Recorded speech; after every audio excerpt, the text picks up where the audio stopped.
성탄절입니다. 올해는 유난히 많이들 떠난 것 같아요. 그렇죠? 한국도 많이 가시고 또 여행도 하고 아마 코로나 이후에 그동안 쌓여있던 그런 여행들 하나 하는 생각이 들어집니다. 아무튼 어디에 있든지 우리 온 성도들이 주 안에서 평안하길 바라고 이 성탄의 은혜가 충만하기를 간절히 바랍니다. 어제 주일날 마태복음에 나오는 예수님이 처음 탄생했을 때 예루살렘에 있었던 이야기에 대해서 말씀을 생각했죠. 예수님이 탄생했던 소식을 제일 먼저 알게 된 사람은 동방 박사들이라 그랬습니다. 이들이 매일 밤에 별을 관찰하는 사람들인데 어느 날 아주 유난히 크고 밝은 별이 뜨는 걸 보고는 저게 유대인 왕인가 보다, 메시아가 오셨나 보다 이렇게 생각이 들어서 그 별이 인도하는 대로 따라서 예루살렘 성까지 왔다 그랬습니다. 낙타를 타고 보물을 준비해서 찾아왔죠. 그러나 예루살렘에는 아기 예수님이 탄생했다는 소식을 듣고는 전혀 다른 반응을 보인 사람들이 있었죠. 특별히 헤롯 왕 같은 사람은 아주 놀라고 당황스러워합니다. 아니 내가 왕인데 누가 또 왕이 태어났단 말인가. 그러면서 겉으로는 그 왕을 나도 경배하겠다 말을 하지만 속으로는 저 제거해야 되겠다, 죽여야 되겠다 이런 마음을 품게 된 것입니다. 헤롯 왕은 예수님이 오시는 것을 전혀 반가워하지 않는 사람들을 대표하는 인물로 성경에 있는 것입니다. 예나 지금이나 예수님이 오심을 별로 반가워하지 않는 사람들이 있습니다. 그런가 하면 예수님이 언제 어디에 탄생하실지 이미 알고는 있었던 사람도 있었죠. 그들이 바로 제사장들과 서기관들이었습니다. 그들은 구약 성경을 통해서 예수가 베들레헴에 온다는 까지 정확하게 알고 있었습니다. 문제는 알기는 알았는데 아무런 반응이, 아무런 리액션이 없었다는 것입니다. 반가워하지도 않고 찾아가지도 않고 박사들이 갈 때 우리도 따라가겠습니다 그렇게 말하지도 않고 아무런 관심을 가지지 않은 사람들, 오늘도 역시 주님이 오신 이 날에 아무 관심 없는 사람들이 주변에 많이 있는 것입니다. 몰라서 안 하는 것보다 알면서 안 하는 거 우리 더 밉죠. 애들한테도 뭘 시키면 몰라서 못하면 괜찮은데 많이 알면서 그러면서 안 하면 얼마나 얄밉습니까? 그것처럼 이들도 마찬가지 이런 사람이 있었던 겁니다. 오늘날에는 심지어는 신학자들 가운데도 성경을 매일 연구하고 가르치고 하면서도 그 예수를 안 믿는 사람이 있습니다. 도무지 이해가 안 되죠. 성경을 많이 연구하는데 그냥 책으로 연구하는 것이지 믿기 위해서 연구한 사람이 아니라는 것입니다. 이게 얼마나 심각한 문제가 되겠습니까? 우리는 동방 박사들이 그랬던 것처럼 우리를 위해서 이 땅에 오신 메시아신 예수님의 탄생을 기뻐하고 기꺼이 환영하고 그 앞에 경배하고 우리의 보물을 하나님께 드려서 그 하나님 주님 오심을 기뻐하는 이 동방 박사 같은 삶을 사는 그런 우리가 되기를 간절히 바랍니다. 그런가 하면 누가복음에도 예수님이 처음 탄생했을 때 이야기가 나옵니다.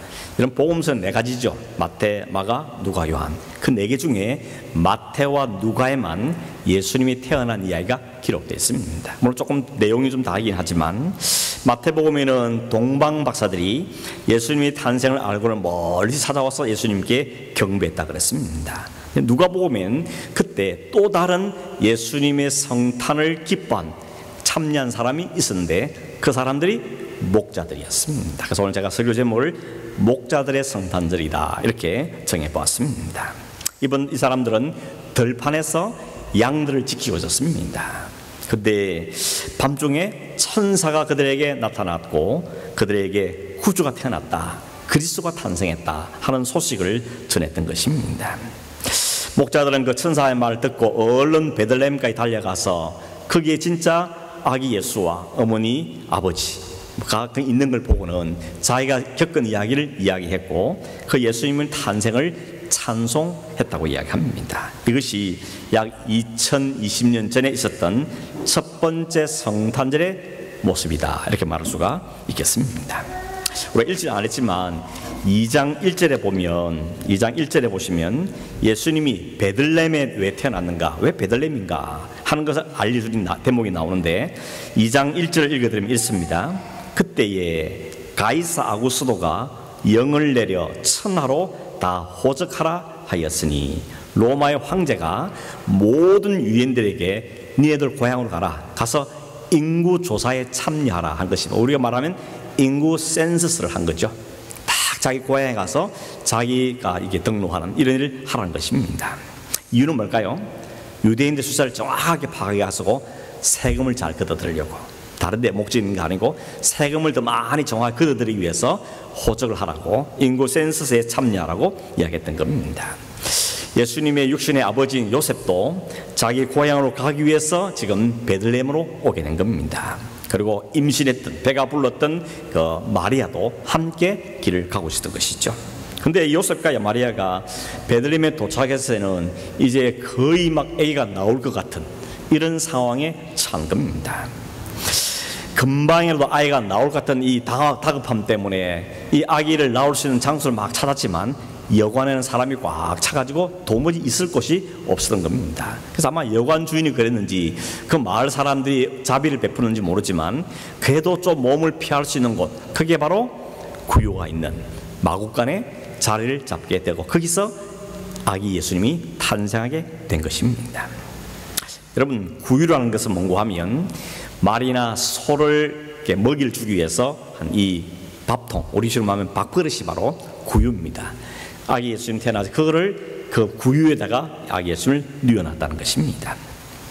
왜 하필 구유에 넣었을까? 이런 생각해보면 이게 말이 안 되는지 아닙니까? 하나님이신데, 천지의 주인이신데 어떻게 말 구유에 그렇게 누울 수 있느냐? 아주 왕궁이나 막 푹신한 침대 이렇게 넣지 않고 이 아기 예수님을 구유에다 놓을 수 있냐는 것입니다. 왜 구유에 넣는가? 그 답은 뭔가 하면 그 구유가 그 당시에서는 가장 낮은 자리이기 때문에 그렇습니다. 만약 이런 예수님이 왕궁에 태어나서 어떻게 됐을까요? 그 왕궁에는 아무나 접근할 수가 없지 않습니까? 아주 높은 사람이나 귀족이나 신분이 높은 사람들만 갈 수 있지 아무나 그 예수를 보기 위해서 갈 수는 없는 겁니다. 그러나 가장 낮은 자리에는 누구든지 마음만 먹으면 갈 수 있는 곳, 접근할 수 있는 곳이 바로 말 구유였다는 것입니다.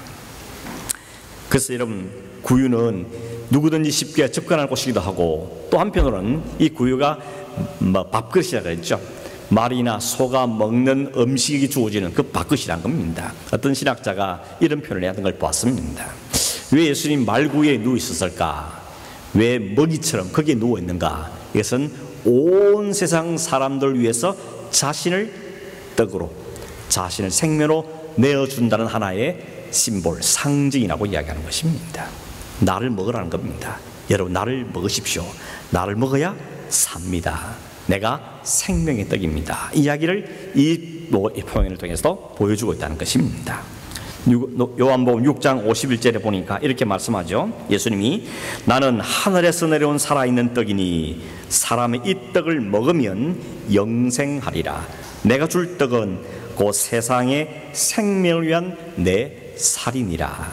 나를 드세요, 먹으세요. 그래서 구유에 밥그릇에 자신을 누웠다는 것입니다. 상당히 일리가 있는 표현이라는 생각이 들었습니다. 그런데 세상은 세상을 살린 하나님의 아들이 오셨는데도 못 알아보죠. 알아보지를 못했습니다. 세상을 구원할 구주가 탄생하셨지만 세상은 아무도 맞이 아니하고 축하하지도 않고 심지어 알지도 못했던 것입니다. 그런데 예수님의 탄생을 축하하고 찬송하는 무리가 있었는데 그들이 바로 목자들이었다는 것이죠. 첫 번째 성탄절을 가장 먼저 알고 아기 예수께 찾아가서 찬송하고 경배했던 무리 중에 또 하나가 목자들이었다는 것입니다. 여러분, 목자들은 그 당시 어떤 사람들인가 하면 우리가 흔히 3D 그러죠. 3D가 뭡니까? Dirty, difficult, dangerous. 이 목자라는 이 직업, 잡이라는 것은 3D에 속하는 가장 사람들이 안 하고 싶어하는 힘든 것, 잘 알아주지도 않는 것, 그리고 위험한 것, 이것이 바로 목자가 가진 직업입니다. 사람들이 별로 관심도 안 가지고 하고 싶다, 나 목자 되겠어요, 이런 사람이 별로 없는, 당시 지도자인 사람들한테는 상당히 멸시를 받는 이런 직업이 목자였던 것입니다. 날이면 날마다 양들하고 뒹구니까 온몸에 양똥 냄새가 막 배어있고 양냄새가 풍기는 이런 사람들이니까 사람들 가까이 하기 싫어합니다. 그래서 이 목자들은 유대인들이라 할지라도 유대인들이 모인 회당 안에 못 들어오겠습니다.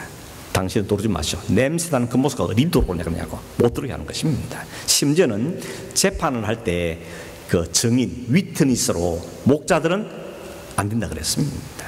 그만큼 이 목자들은 상당히 취급을 못 받는, 사람들에게 멸시받는 그런 직업이 목자였다는 것입니다. 그러니 그런 목자들한테 만왕의 왕 메시아가 나타났다 하는 것은 일반적인 상식으로 생각하면 말이 안 되는 이야기입니다.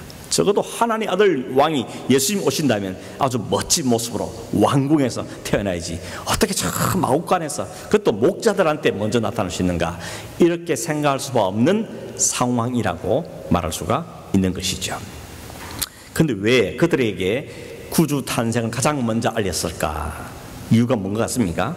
제사장들이나 종교 지도자들에게 먼저 알려지지 않고 가장 낮고 비천하고 연약한, 스스로 자존심도 좀 낮고 자신감도 별로 없고 또 이런 사람들한테 왜 먼저 알렸을까?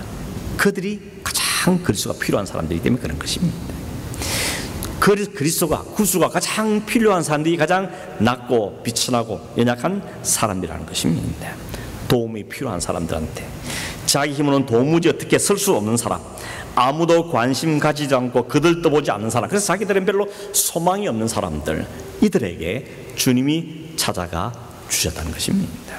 주님께서는 권세 있고 힘 있고 자기 세계를 만들어 놓고 자기 힘으로 사는 사람들이 아니고, 주님이 아니면, 하나님의 은혜가 아니면 살 수 없는 그 연약한 사람들, 가장 부족한 사람은 그들에게 하나님께서 임하셨던 것입니다. 그게 우리는 은혜라고 말하는 것입니다. 도저히 받을 수 없는 사람들에게 주어진, 부어진 것이, 그게 바로 하나님의 은혜였던 것입니다. 오늘 우리 생각해 보시죠. 여러분 가운데는 어떤 분은 상당히 잘나고 또 힘도 있고 또 돈도 있고 이런 분도 계시겠지만, 또 어떤 분들은 다른 사람 비교하면 나는 참 부족한 사람이야, 난 연약한 사람이야, 나 같은 것이, 이런 분도 계시겠지만, 그런 분들을 위해서, 그런 여러분을 위해서 주님이 이 땅에 가장 낮은 자리로, 가장 낮은 모습으로 찾아와 주시다는 것입니다. 그러니 거기는 조건이 없는 겁니다. 자격을 따지지 않는다는 것입니다. 그래서 하나님의 은혜가 필요한 사람, 하나님이 필요한, 나는 그리스도가 필요해요, 나는 구주가 필요해요 하는 그에게 하나님 그들을 만나 주시는 것이죠. 그래서 우리는 이걸 패러독스, 역설이라고 말하는 것이죠. 세상은 잘난 사람, 힘 있는 사람, 이런 사람 찾아가지만 저 낮고 선 사람은 무시해버리는데, 주님은 오히려 그 낮고 천한 사람에서 찾아와 주셨다는 것입니다. 그것이 오늘 우리에게는 가능성인 거죠. 만약에 주님께서 그런 죄인을 찾지 않았더라면 오늘 우리가 어떻게 구원을 받을 수가 있었겠습니까? 자기 있어가 아니고, 또 이들이 스스로 주님을 찾아간 것도 아니고 찾아갈 실력도 없는 사람들이 있는데, 주님이 그를 찾아와 주시고 알려주시고 그를 만나 주셨다는 것입니다. 이것이 이 목자들이 있는 성탄의 축복이고 놀라운 은혜였다는 것입니다. 8절에 보면 목자들이 뭐하고 있었습니까? 주님을 갈망하거나 뭐 그리스도 오기를 기다리라 그러지 않고, 그냥 전에 다른 날처럼 똑같이 밤에 들판에서 양을 지켜줬습니다. 이 모습은 유대인들 사회에서는 흔히 볼 수 있는 모습이죠. 밤중에도 혹 양들을 다 집에까지 데려가면 좋겠지만 너무 멀리 와 있으면 집에 갈 수가 없으니까 그 들판에 모아놓고 그 목자들이 서로 교대로 밤새도록 양들을 지킵니다. 혹 도둑놈들이 훔쳐갈까봐, 혹은 늑대나 이리가 와서 뺏을까봐 양들을 지키는 일을 하고 있는 것입니다. 그날도 마찬가지입니다. 똑같은 목적으로 그들 양을 지키고 있었는데, 갑자기 그 칠흑 같은 어두운 밤에 아주 강력한 빛이 비추더니 그들 가운데 빛이 환하게 비추는 겁니다. 얼마나 놀랐겠습니까? 한 번도 경험한 놀보고 깜짝 놀랐던 것입니다. 근데 천사가 나타나더니 뭐라 말했습니까? 10절에 보니까 무서워하지 말라, 보라 내가 온 백성에게 미칠 큰 기쁨의 좋은 소식을 너에게 전하노라, 이렇게 말합니다. 너에게 전할 소식은 무서운 소식이 아니고 큰 소식, 기쁜 소식, 좋은 소식이라고 이야기하는 것입니다. 그냥 바람처럼 지는 소문이 아니고 좋은 소식, 굿 뉴스라는 것입니다. 그것도 온 백성이 들으면 크게 기뻐할 소식이라고 말씀한 것입니다. 그 소식의 내용이 뭡니까? 다윗의 동네에 구주가 나셨다 하는 것이죠. 11절에 보니까 오늘 다윗의 동네에 너희를 위하여 구주가 나셨으니 그리스도 주시니라. 그리스도께서 아기 예수님 탄생한 때에 왜 복된 소식인가 하면 그분이 구주이기 때문에 그렇습니다. 세이비였죠. 구원자이기 때문에 그렇습니다.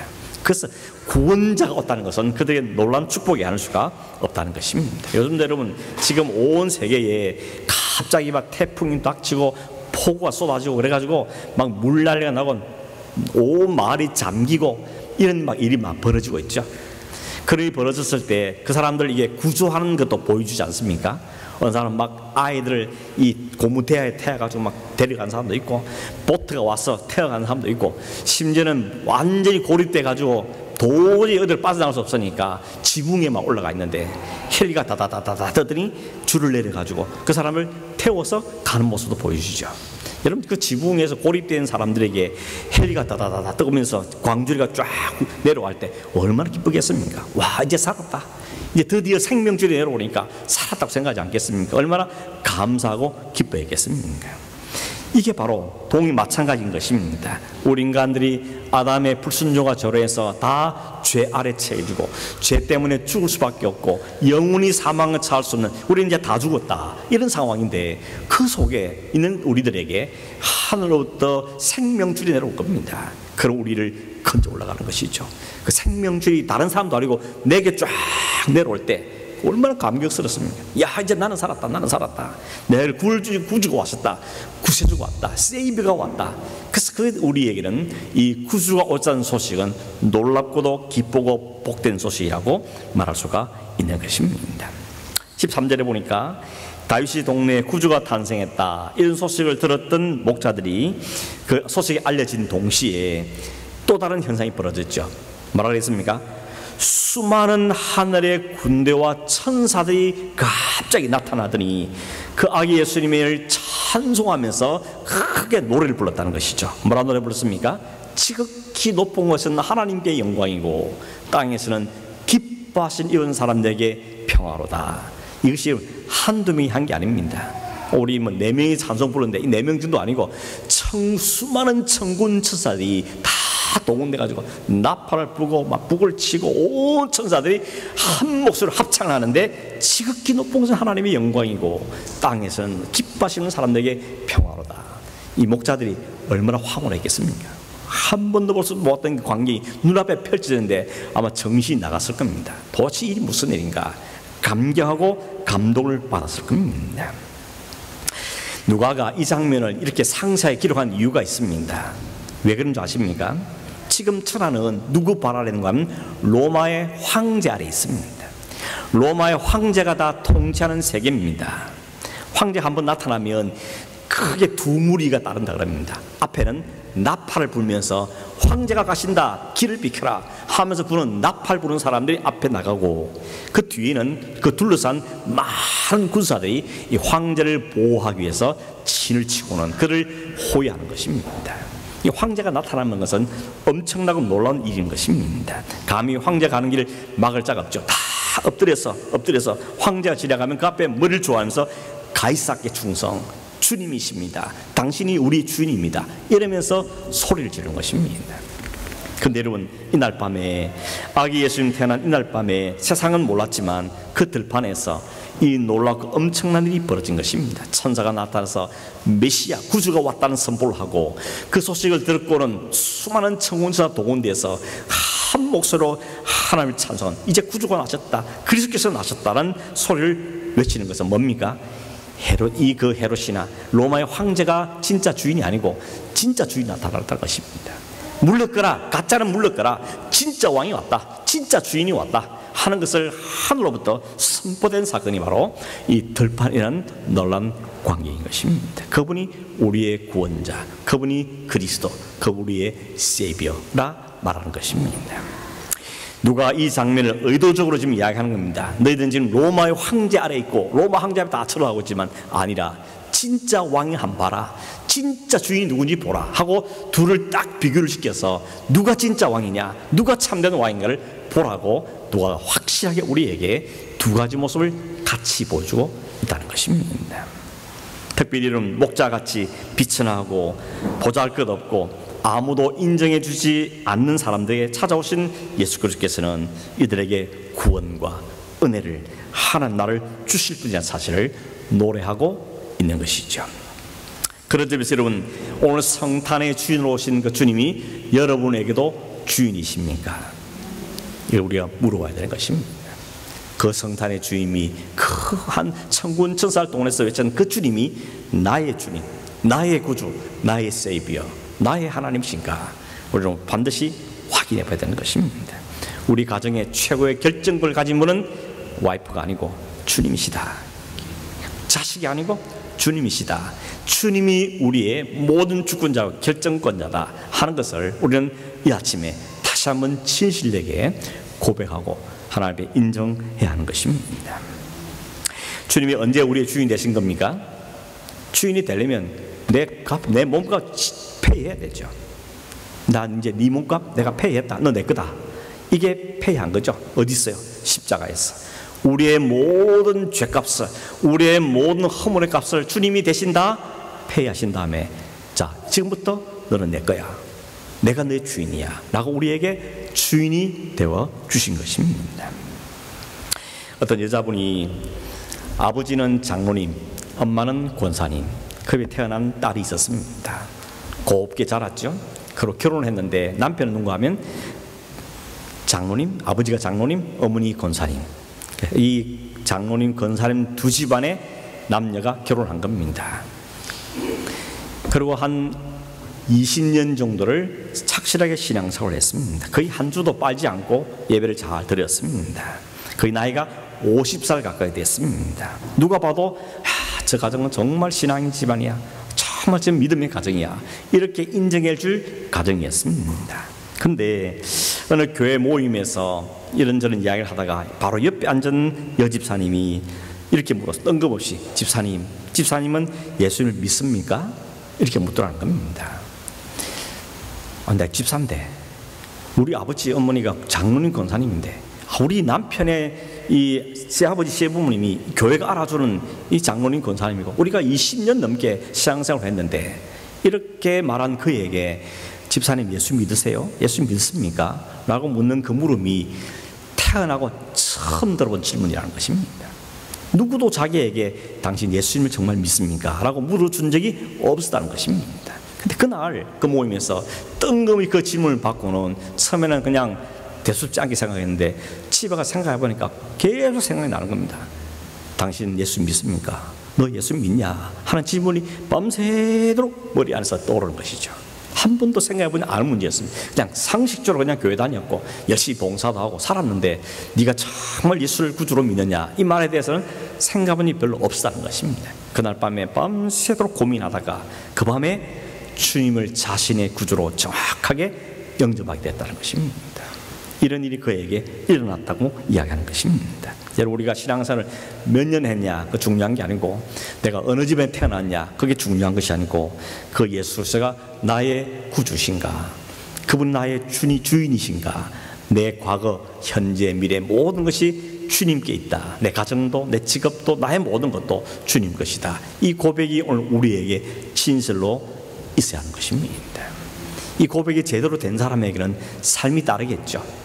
그 고백을 하는데, 믿는데 삶은 따로 가겠다? 그건 말이 안 되는 것입니다. 우선순위가 주님께 있고, 뭘 하는지 주님이 이걸 기뻐하실까, 이렇게 하면 주님이 좋아하실까, 이걸 생각하는 사람은 사는 삶으로 가게 되는 것입니다. 물론 그 생각은 가져도 제대로 잘 실천을 못할 때가 있긴 하죠. 그때마다 우리 다시 깨우침을 받고 또 우리가 그 주님을 향한 길로 가는 것입니다. 그것이 바로 신앙이 그려야 될 삶의 방향성이라고 말할 수가 있는 것입니다. 한 가지만 더 덧붙이면, 오늘 14절 중간에 보면 이렇게 말하죠. 지극히 높은 곳에서는 하나님께 영광이요, 땅에서는 뭐라고 하면, 그 다음에 하나님이 기뻐하시는 자들 중에 평화로다, 이렇게 말합니다. 이 말을 다시 잘 살펴보면 모든 사람의 평화가 아니고 하나님이 기뻐하시는 자에게 평화라고 이야기합니다. 이 말을 다르게 뭐겠습니까? 하나님의 기뻐하신 입은 사람, 하나의 은혜를 입은 사람, 하나님이 절개를 하나의 장을 불러준 사람, 그 사람에게는 주님의 오심이 평화라는 것입니다. 그러면 주님이 기뻐하지 않는 자는 어떤 사람입니까? 이 소식은 굿뉴스가 아니고 배드뉴스인 것입니다. 왜냐하면 그 주님이 오시면 이제는 심판주로 오실 거니까 주님이 오시는 그 사실이 그에게는 굿뉴스가 될 수가 없다는 것입니다. 대표적인 사람이 헤롯이었죠. 무슨 게 헤롯의 굿뉴스입니까? 배드뉴스지. 내가 왕인데, 내가 주인인데 감히 내 세계를 누가 빼앗아가? 그 사람에게는 주님이 오시다는 것이 배드뉴스가 되는 것입니다. 그래서 2살 아래 사내 아이는 다 죽여라, 이런 아주 끔찍하고 잔인한 일을 할 수밖에 없었던 것입니다. 여러분, 하나님의 아들 예수 그리스도를 기쁨으로 맞이한 사람, 그들에게는 이 소식이 가장 기쁜 소식이죠. 가장 평화의 소식이고 가장 감사의 소식인 것입니다. 오늘 저와 여러분 모두에게 주님이 이 땅에 오시다는 소식, 이 소식이 굿뉴스이기를 바랍니다. 무관심하거나 배척하는 그런 배드뉴스가 아니라 이보다 더 소식은 없다. 이건 베스트, 가장 좋은 그레이트한 나의 소식이다. 이 소식을 언제 받아지기를 바라는 것입니다. 15절 이하에 보면 이 놀라운 경험했던 목자들이 그냥 가만히 안 있죠. 어떻게 했습니까? 천사들이 하늘로 떠나가자마자 곧빨리 베들레헴으로 달려갑니다. 거기 가보니까 역시 마리아와 또 요셉과 아기 예수님을 보게 된 것입니다. 15절 이렇게 말합니다. 천사들이 떠나 하늘로 올라가니 목자가 서로 말하되 이제 베들레헴으로 가서 주께서 우리에게 알리신 바 이 이루어진 일을 보자. 뭡니까? 들었는데 확인해 보자는 것입니다. 엄청난 소식을 들었는데, 그리고 엄청난 장면을 보았는데 이걸 진짜인지 가서 확인해 보자 라고 베들레헴으로 달려갔다는 것입니다. 그런 진짜 봤죠. 확인된 것입니다. 가보니까 진짜 마리아 요셉이 있고 아기 예수님이 구유에 누워 있는 걸 보게 된 겁니다. 천사가 말했던 것을 사람들이 다 알렸더니 듣는 사람들이 놀랐다고 이야기합니다. 마지막 절인 20절에 보면 마지막 절 20절에 보면 이렇게 말합니다. 목자들은 자기들에게 이르던 바와 같이 듣고 본 그 모든 것으로 인하여 하나님께 영광을 돌리고 찬송하며 돌아가니라. 여러분, 그들이 들었습니다, 보았습니다, 확인했습니다. 그랬더니 나온 게 찬송입니다. 자기들이 들은 것, 자기들이 본 것 때문에 하나님을 찬송하게 된 것입니다. 이후에는 목자들이 어떻게 살았을 것 같습니까? 이 날 경험 이후에 목자들이 어떻게 살았을까요? 전에 하던 식으로 똑같이 살았을까요? 이번 일 어쩌다 한번 경험하면 특이한 일을 경험했다 하는 생각을 하고는 또 역시 옛날 삶으로 그대로 돌아갔을까요? 아마 그렇지는 않을 겁니다. 왜냐하면 분명히 들었지 않습니까? 분명히 봤지 않습니까? 분명히 그 말씀이 된 것을 그대로 가서 확인해 봤지 않습니까? 듣고 보고 확인했는데 아무런 반응이 없다. 그건 있을 수가 없는 이야기인 것이죠. 그래서 그들이 하나님을 경배하고 찬송했다는 것입니다. 물론 목자들이 이제 난 이제 이 목자를 때려치우고 신학교 가겠다 뭐 그러지는 않았겠지만 여전히 목자의 삶은 계속해서 살았겠죠. 그런데 그 삶의 이유가 달라지는 겁니다. 삶의 목적이 달라지는 것이죠. 똑같은 일을 하지만 전에는 그냥 돈 벌기 위해서, 먹고 살기 위해서 했다면 이제는 내가 이 일을 왜 하는지에 대한 분명한 목적과 방향이 바뀌어진 겁니다. 그게 주님을 만난 사람들이 나타나는 삶의 특징이라는 것입니다. 그래서 우리는 사람들 보면서 저 사람 진짜 하나님의 사람이 맞구나 하는 것을 알게 된 게 뭔가 하면 저분의 삶의 목적이 달라졌구나, 삶의 이유가 바뀌어졌구나, 저 삶을 보니까 저 안에 주님이 주인인 게 맞구나 하는 것이 삶으로 드러나게끔 되어져 있다는 것입니다. 주님을 주인으로 모시기 때문에 이들은 여전히 목자로 살아도 이제는 그들의 삶 속에 주인 오신 그리스도를 위해서, 그 주님을 위해서 사는 인생으로 바뀌어지게 되었다는 것입니다. 여러분, 직업을 바꾸라는 이야기가 아닙니다. 하늘을 바꾸는 게 아니고 그 목적과 방향과 이유가 분명히 있는 삶을 살게 되는 것, 그것이 바로 구주 되신 그리스도를 만난 사람이 나타나는 놀라운 축복이라고 말할 수가 있는 것입니다. 결론입니다. 여러분, 오늘 성탄절에 우리가 자기 자신에게 분명히 물어보고 확인해야 될 게 있습니다. 그게 뭔가 하면 그 성탄의 주님이 나의 주님이신가, 목자들의 주님만이 아니고 나의 주님이신가, 나의 세이비어이신가, 나의 주인이신가, 이걸 우리가 이 아침에 다시 한번 확인해 보아야 되는 것입니다. 그 세상 사람들이 보는 것처럼 의미 없는 성탄절, 성탄은 모르겠고 그냥 노는 날, 이 정도 생각하는 사람과 달리 내 기쁨, 내 즐거움과 그냥 파티만 즐기는 그런 성탄절이 아니고, 이 성탄절에 즐거워하고 기뻐하는 이유가 분명한 사람, 그 주님을 분명히 아는 사람, 그 주님 때 내 삶을 온전히 헌신을 원하는 사람, 그가 진실된 성탄절의 참여한 삶이라고 말할 수가 있다는 것입니다. 내 가정의 주인으로 내 자녀와 재산과 건강과 모든 것의 주인이심을 고백하는 것입니다. 그리고 그 주님께서 주인이심에도 불구하고 자신을 십자가의 죽음의 자리에 내놓으신 그 오히려 종인 우리를 위해서 섬기신 그 놀라운 삶을 오늘 우리의 삶에도 나타나기를, 그 삶을 본받기를, 그 삶에 따라 겸손해지기를, 그 삶에 따라 살기를 소망하는 그 마음이 우리에게 생겨지는 것입니다. 오늘 이 성탄절에 하나님의 기뻐하시는 사람들에게 참으로 복되고 참으로 기쁘고 참으로 크고 참으로 놀라운 평화의 소식이라고 말씀했는데, 이 은혜가, 이 소식이 오늘 우리 모두에게도 가득하고 감사하고 기뻐하면서 또 오늘 지나서 이 성탄의 주님의 기쁨을 갖고 우리의 삶에서 현장에서 열심히 살아가는, 주를 위해 살아가는 인생이 되어지기를 주의 이름으로 축원합니다. 기도하겠습니다. 고마우신 하나님 아버지, 감사합니다.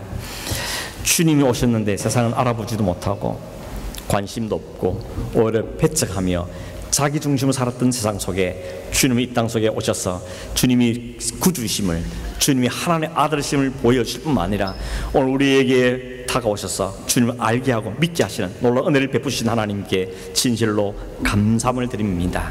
하나님, 이 성탄절에 다시 한번 우리가 누구인지를 알고 우리의 삶의 주인이 누구인지를 알고 누가 우리를 오셨으면 누가 우리 인생을 바꿔놓으신지를 다시 한번 확인하면서 하나님께 감사하고 기뻐하고 찬송하는 복된 날 되기를 소망하오니, 주님, 우리 모든 성도들에게, 모든 성도의 가정에 성탄의 주인 되신 주님께서 우리의 가정의 주인 되어주시고 우리의 삶을 이끌어 주셔서 우리의 삶이 좀 더 주를 향한 복된 삶을 살아가는, 주님께 우선순위의 삶을 살아가는 저희 되게 하여 주시옵소서. 우리에게 심판주가 아니라 은혜의 주요 우리의 구원주로 오신 주님을 찬송하면서 감사하는 우리 모든 성도들에게 주의 놀라운 은혜로 충만케 채워 주시옵소서. 감사하며 예수님의 이름으로 기도하옵나이다. 아멘.